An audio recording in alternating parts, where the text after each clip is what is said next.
Hi guys. I'm not sure if we've got anybody online yet. We've got a couple more minutes. I'm not sure if...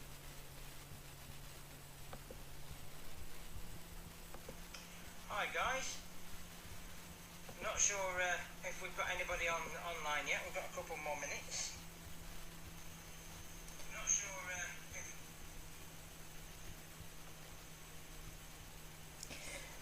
So 2 more minutes and then we'll do the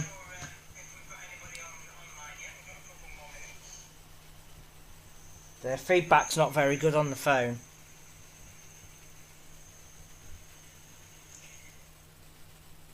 Right.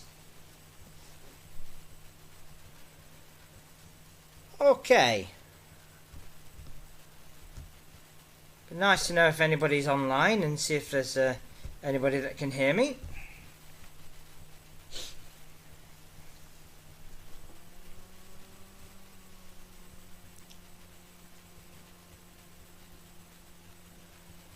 So, we're almost at 8 o'clock.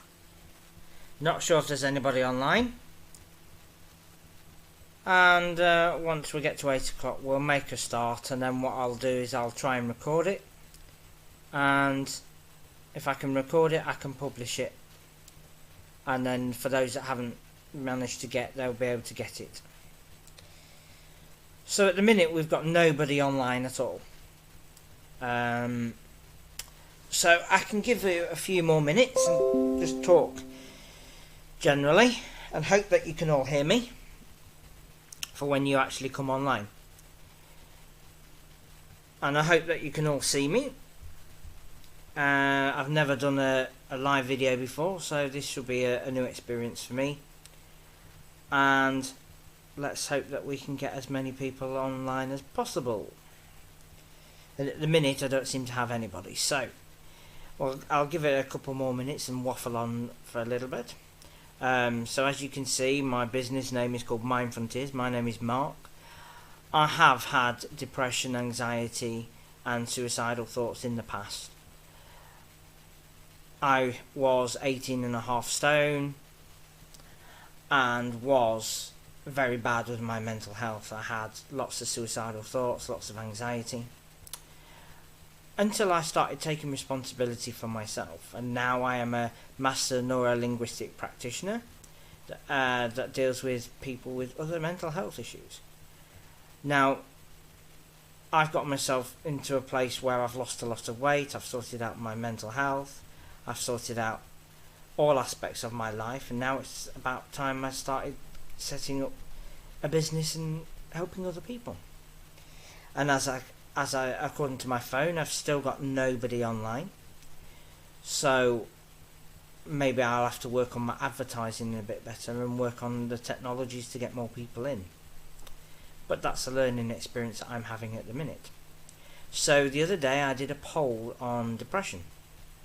Now, a lot of people have depression, and a lot of people suffer daily because they don't know how to deal with depression.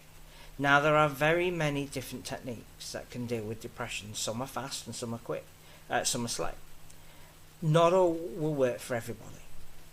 And what I'm going to share with you in a few moments is just a few simple techniques.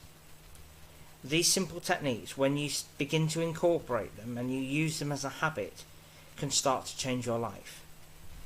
Now, neuroscience says a habit should take around 30 days. So if you're wanting to building a new habit, a new positive habit, then these are some simple techniques that you'll be able to use, and with that you'll be able to start practicing them. And once you start practicing them, it's not practice makes perfect, because nothing's ever perfect. It's more practice makes permanent. So the more you practice techniques and the more you do them, the more that they will become a habit. Now, often when we have depression, we do things out of habit. Depression, as you all know, is an emotion that is based on having a low mood consistently. So in other words, it's an emotion that we do on a consistent basis. It's not actually us. It's just something that we do. Now, there are a few techniques that I'm going to share, and one of them is it's called a means to an end. So we talk about in psychology terms, all behaviour has a positive intent. Now, it might not be a positive intent for other people. So somebody that is a domestic violence abuser would want power and control over somebody else. But a victim of that scenario may wish to protect themselves. So I'll not say anything, because if I say anything, I'll get hurt more. Or if I talk to my friends, I'll get empathy and I'll get sympathy. So if you have depression, what are you getting out of it? When you start asking the questions as to what you're getting out of things like depression, things like anxiety, you may not know the answer, because it's a habit. It's part of the habit brain. Now, the habit brain doesn't know the difference between what is real and what is imagined. So, our habit brain doesn't know that difference. So if you start imagining being depressed, guess what, guys? You'll be depressed. If you start imagining other things, then it will give you that as well. So what are you getting out of being depressed? Depression is a habit. So there will be some sort of mechanism in there that's maybe a protective mechanism. So I'm not going to go out there because I'm all depressed. People might love me, give me more empathy because I'm depressed. It's not saying that you're not depressed. It's saying that there is a reason behind the depression, and there is a protective mechanism behind it. Now, depression can be debilitating. It certainly was for me. So when you start questioning yourself, it's what am I actually getting out of it? When you identify what it is that you're actually getting out of it, whether it's sympathy, empathy, love, compassion from other people, then whatever you do, you've got to replace that. So if you're getting empathy, compassion and love, what are you going to do to keep that feeling from other people? Now, maybe that might be organising with friends and saying, well, let's just go and do something for a change. So you're still getting that companionship. You're still getting that friendship. And in that way, you're going to replace that need. And when you replace that need, things, when you start making changes in your life, will actually become easier. Now, I don't know if you can see this, so I'll bring it a bit closer. This is another little technique. This is called the reality check. So our current thoughts in the world and our current values, so I'm depressed, that will be your current thinking. What effect does that have on you emotionally? While it's having that effect on you, it's going to generate a behaviour. Now, often that behaviour, as I said before, is a habit. So I'll sit in a certain way, and I'll act in a certain way, or I'll talk in a certain way, or I'll think in a certain way, and that will give you a result.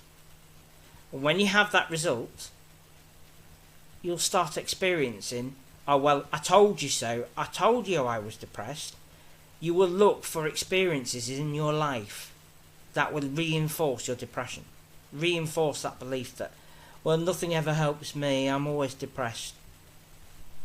However, when you start doing things differently, so we turn this over and we look at the cycle of change. So, have I got a problem? Most people, like if they're an alcoholic, they'll say, no, I haven't got a problem. A lot of people, when they're depressed, say, well, it's not my fault, it's everybody else's fault. They're the ones that made me depressed. They're the ones that have done this, so I'm depressed. So they blame other people, or they justify their actions and go, well, I told you it was going to happen. Whatever I do, I always fail at, so I'm depressed. Which isn't actually the case. What is more of the case is actually what we can do about it. So when we start to think about, okay, I'm depressed, so what am I going to do about it? So we go from the contemplation section to the preparation. So what am I going to do about it? So then you take action. So, well, this is what I'm going to do. Does that mean that I'm going to walk differently, talk differently, speak to somebody? So what support am I going to need through this process of changing my depression? Now, this could be I'm going to see a therapist. It could be, for some, I'm going to take medication. But whatever it is that you decide that you're going to need, and you're going to need that support with, once you've done that, you'll get a new behaviour. So, our mind is like a computer. So I've got another little slide here, bear with me, sorry about that. Our mind is like a computer. So, we have a file, and this is our hard drive. This is where things like depression and everything are stored. This is our conscious mind. So this is the mind that we actively think, not our habit brain. This is where our habit brain lies. So when we bring the depression file up on here, and we make some alterations, we've got to save it. So this could be by thinking about something else. Because if we just put it back into the computer, and then we say, oh, so what was the problem? You're going to bring up the same file.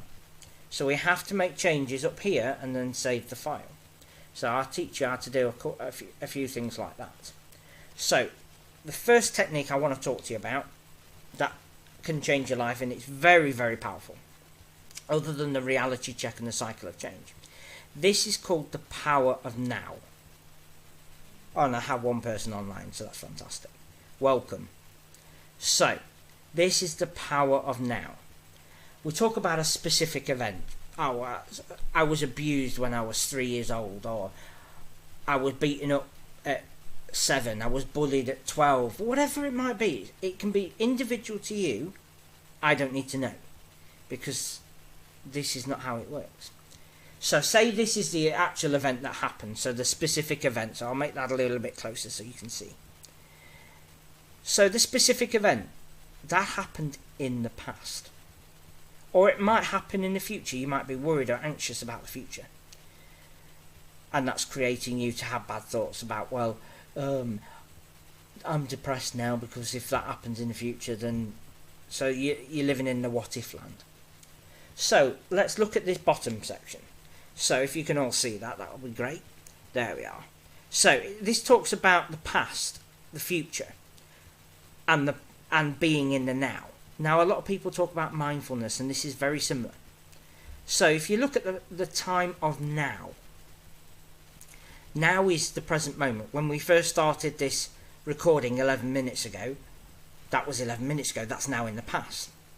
So you look at the things that are drawn to you, that come up. So I'm depressed, probably because of some previous event.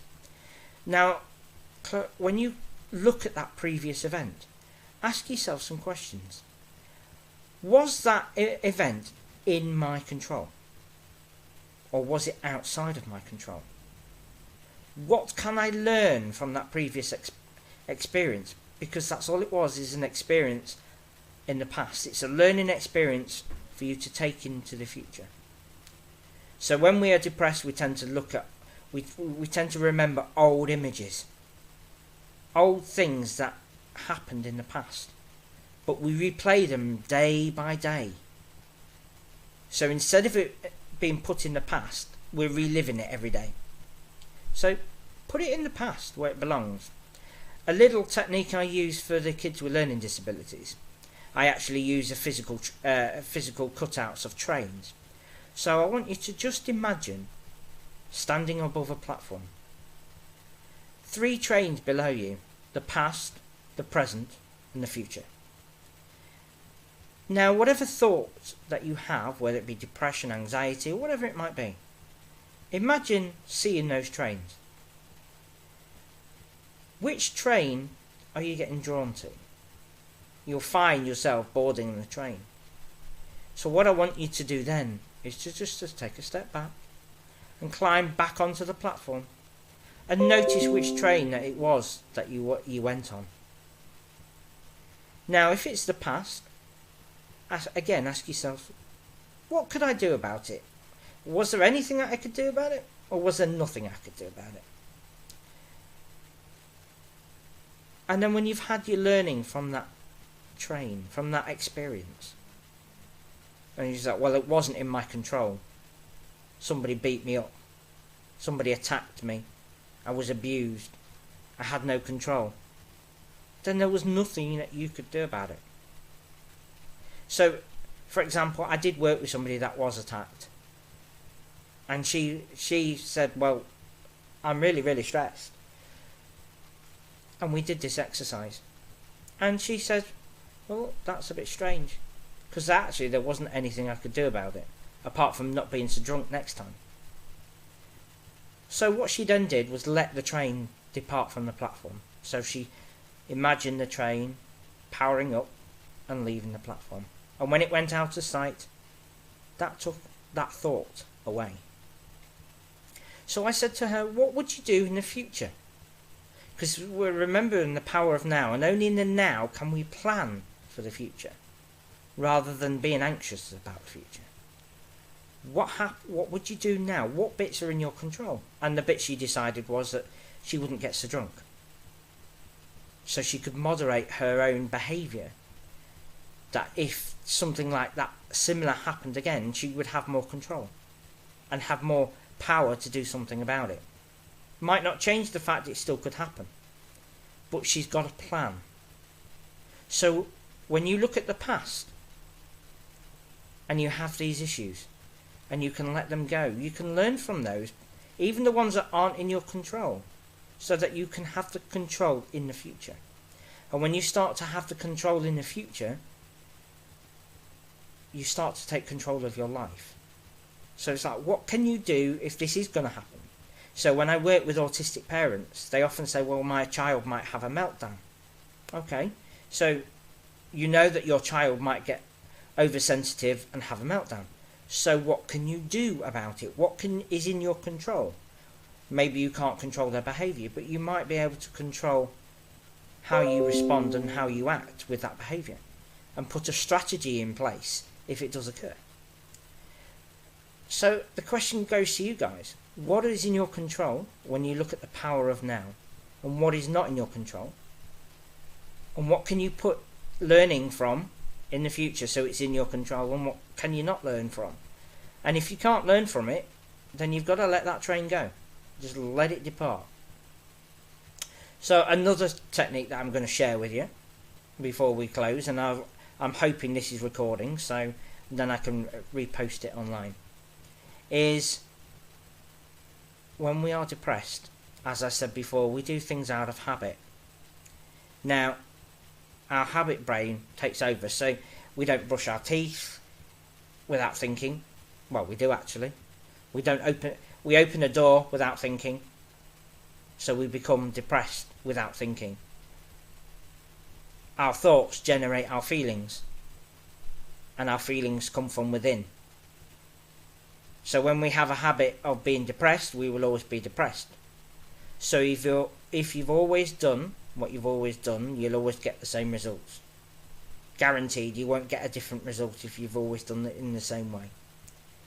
And most people, when they're depressed, are not aware of their body and how they're sitting or how they're standing. They're not aware of body posture. They're not aware of what they're doing. They're not aware of anything like that. They're just in that habit mode. Well, I'm depressed, so I'm going to comfort eat. When you start changing these aspects, you'll start getting different results. Now, most people, 95% of the people, will have the same sort of habit. So when they are depressed or when they're anxious, their body starts to scrunch up. They start leaning down to the right. So when our thoughts have patterns, and we can discuss those another time. So our thoughts have patterns, and generally 95% of the people, unless you're left-handed where it can be slightly different, they tend to look down to the right. So they scrunch their body up. Their breathing rate changes. Their eyes actually change. All because of body posture. Now, there was a very famous hypnotist who actually talked about these sort of things, and he said for 20 odd years I was depressed. Why? Because my mum told me when I was walking to watch out for the dog poo. So he spent his whole life walking with his head down, looking down, so he didn't get told off. But we call this downright sad. So if you was to sit up, take a nice deep breath and change your posture and look up, because we actually make images when we look up, and then you try and think about the thing that was making you depressed, it's a lot more difficult to do. So one of the techniques I used when I was going through this myself, taught by my tutor, was to stand in front of a mirror with the mirror slightly higher, so I'd have to look up and smile. Give it a go and see if you can be depressed while you're looking up and smiling. It's not as easy as what it might sound, because your brain actually can't do more than one emotion at a time. It can do them very quickly and it feels like it's one at a time, but actually it's only one emotion at a time, followed rapidly by another one. So if you used to do that and start to train your brain several times a day, just for a few minutes, just sitting there or standing there and smiling, looking up. But ask yourself, how do I sit when I'm depressed? So am I sitting scrunched up? What happens if I sit the other way? What happens if I sit up? Simple things like, where's the television placed? Do I have to look down to the right to the television? Do I have to look up to the television? If I look up to the television and then I try and think about depressed, what happens? You may find it become more difficult. And the harder you try, the more difficult it becomes. The more difficult it becomes, the harder you try. So these are a few simple techniques. Other things like gratitude lists, achievement jars, whatever, which way you want to do it. So a gratitude jar or a gratitude list is everything that you might be grateful for. So first thing in the morning, what am I grateful for? That could be absolutely anything. Well, I'm grateful for my kids. I'm grateful for having a roof over my head. What you're doing is starting to challenge your brain to think in a different way. Now, whatever gratitude you can think of, it can be something small. It can be something irrelevant, as long as it starts to train your brain. And it's the same with the achievement lists or jars. What have I accomplished in my life? Now, when I was going through this depression, even though I am a qualified nurse and I have other qualifications, I've got A levels and degrees, even though I've got all those accomplishments, they did not come to my mind. It was really difficult to start thinking, actually, what have I accomplished? So I started small. Well, I can ride a bike. I can roller skate to some degree. Well, I could. I fall over now, but there you go. That's fun for everybody else. And then I just laugh. And then I was like, well, I can tie my shoelaces. I can get dressed on my own. And it was difficult to start with the process. But once you get over this process, and you'll find that there'll be a lot more accomplishments. And then it's like, well, I won a first aid competition. I've helped save people's lives when I've been nursing. I've actually got a nursing degree. I've actually got a master's degree in the therapy that I do now. I've got a CBT degree. I've got life coaching. I've got mindfulness. I've got meditation that I can do. There are so many different accomplishments, but if you make them personal to you, and you do this on a regular basis, things will start to change. It will start forming new pathways in your brain, which creates new habits. And once it becomes a habit, that's when it becomes permanent. Not perfect, but permanent. So, what else can we say about depression? It's something that we do, it's not us. So remember that no matter who you are, where you are in the world, you are always going to be loved. No matter what you're going through, there's always going to be people there that can love and support you. Now that might be you might have to go to a different setting, for help. help support group. But there are always going to be people there that will support and care for you. And the other thing that I will say is blaming other people or justifying their own actions is not taking responsibility for how you feel. The first step in getting rid of depression and becoming empowered with your own emotions is to get rid of that. Our thoughts and our feelings, unless they are phobias, come from within. But even phobias can be changed. We can sort those phobias out. Our thoughts and our feelings are self-generated. And when you learn that they are self-generated every time, you can start catching yourself when you try and say, well, you made me mad, you made me depressed, it's all your fault, and then you can stop blaming other people and take responsibility for your own actions. Okay, I apologise for my part in the argument. You can't control what they're doing, you can only control your own actions. So taking responsibility for your own actions is the first step. So I hope you've liked this video. I hope it has actually got through to lots of people, and I hope it's recording very well. I'm not sure if it is, so it says it's recording. So please follow me on Twitter. Please follow my Facebook page, Mind Frontiers. Follow me on YouTube under my name, Mark Glenton. I do have Pinterest, but I'm not sure how to use it. So just, like and subscribe. And I will be doing more videos. So if you found this useful, I'd appreciate your comments. If you didn't find it useful, I'd appreciate your comments. And I'd look forward to seeing from you soon. Take care. Goodbye.